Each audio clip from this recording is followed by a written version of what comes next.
So, it's been about a week since people got a chance to play Swarm on PvE. And while to some this is yet another game mode that will not take them away from the ranked grind, to others, this is the best thing League has ever released. Which also seems to be reflecting in the numbers that Riot teased. It really seems like Swarm is doing well. In fact, it's way better than Riot expected.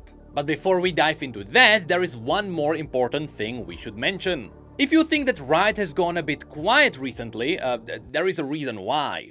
Even though we are in the middle of Riot releasing new stuff left and right, just like it happens every year around this time, Riot is taking the first week of July off. This is their annual summer break, which means don't expect anything big to happen to any of their games in this short period, which also includes changes to PvE. So with that mentioned, let's have a look at what is happening on PvE. Besides the Anima Squad skins as well as some Froggy skins, the hot topic is Swarm. The brand new PvE game mode heading to League of Legends, and that is for two reasons. First of all, it's because this game mode is unlike anything that League released before. Even though it is using League's engine and characters, it is a whole different game genre with different controls, which also simply plays like a full new game you would find on Steam for like $15. And that's while all of this is still free. But the second reason why Swarm is talked about is simply because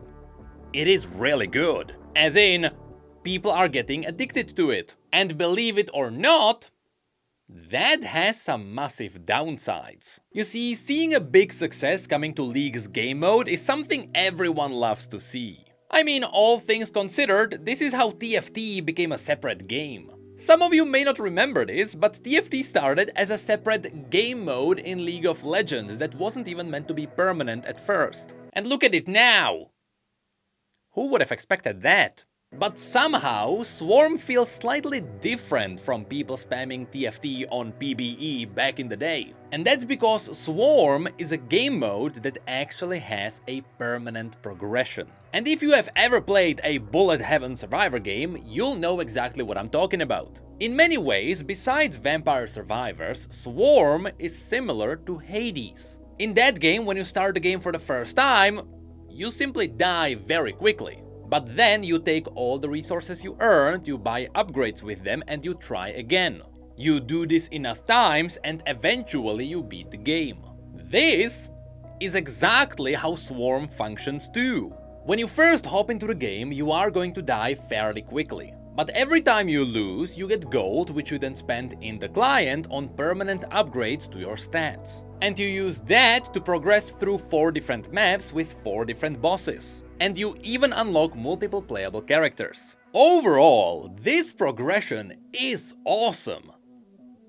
But it kinda gets ruined by PvE. As I said, Swarm is currently very popular and we'll dive into the specifics in just a second. But it also means that people are playing this so much they are getting burned on the game mode before it's even out. Not to mention, of course, the progression on PvE will get wiped before release. So all the accomplishments people got, well, they will have to do them again. Take it from me, I progressed all the way to the extreme difficulty on PvE. But I stopped because I know I'm risking getting burned out. So, in a way, while releasing this on PvE is good for catching game-breaking bugs, it might also bring in the negative side of dealing with progression resets. But now, with all of this mentioned, let's have a look at some of the reports from the Rioters who worked on Swarm. Mainly this comes from our trusty engineer, Riot H28. I hope everyone is enjoying the Swarm game mode on PvE right now. We are seeing thousands of players jumping in, more than our highest projections.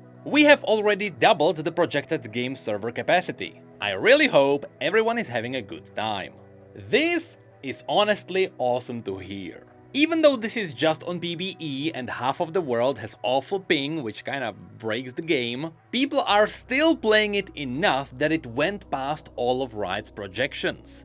In a way, this is what happened to TFT when it first popped up on PvE. Though there, things were a bit more extreme. Some of you may remember how ridiculous the queues were on PvE. And partially that's because TFT popped up during the big hype of auto chess games. In theory, Swarm is a bit later to the party, but the numbers are still seemingly great. And only 2 days after that, we got another update. Hey Swarm players on PBE, we are continuing to see a ton of players enjoying Swarm. Enough to keep us close to our server capacity limits, to make sure we are ready for live. We will be doing some updates today that may result in queue times for solo queue players. Any timers are expected to be removed before the weekend, unless player count increases drastically. We hope everyone has a great time playing on a stable build over the weekend and next week while we are out of office.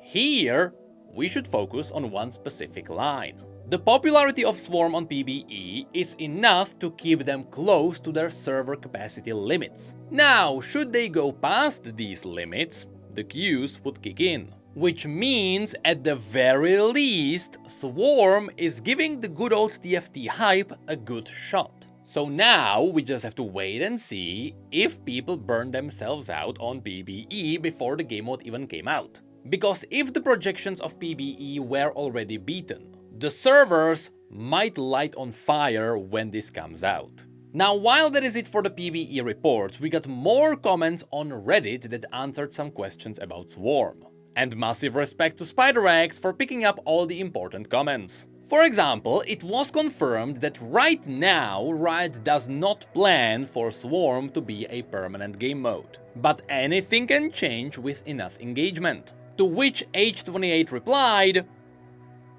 "Yeah, this game mode really does not like their servers." From another comment we learned that in the future, for future game modes, Riot would like to keep these longer permanent progressions. At least, whenever they make sense. And I agree, the progression system for Swarm is really good at keeping the players engaged. To be fair, to a certain degree, it also worked for Odyssey back in the day. Next, we also learned that at the beginning they tried to give Swarm the classic right-click controls. But it simply didn't work, because in a game where it is all about precise movement and precise aiming, you really don't want to be doing both with your mouse. Then we also learned that there is the potential for this game mode to make a comeback. This wouldn't mean that they would turn it into a permanent game mode, but it is something similar to what they did with Arena. Should the game mode make a second run, they will try to make it more sustainable for future releases. Connected to this, should this game mode return in the future, they will try to give it more accessibility features. One of which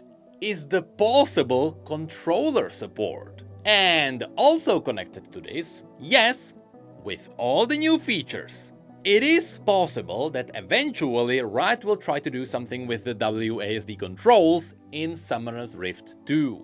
They have the tech in the engine now, so they can try to do something with it. But I'm still not sure if it is a good idea to do that, because given the chance, players will min-max the fun out of controls too. Then we also have a really good question about Swarm competing with Arena. From Arena's perspective, Riot can see that Arena carved out its own audience. These are all the people that actually prefer playing Arena over Summoner's Rift. And while they do expect a bit of Arena's audience to drop off, it shouldn't be anything big that would threaten the entire game mode. On the other side, from Swarm's perspective, Riot doesn't believe Arena staying up at the same time will impact the performance of Swarm. These two are simply two different games with two different audiences. Sure, some people will try both for the novelty of it, but fairly quickly it should be obvious what players prefer what. As we mentioned, Swarm is not planned to be permanent, and for now it will simply stay up as a different kind of experience. Which leads us into the last important question I'd like to mention,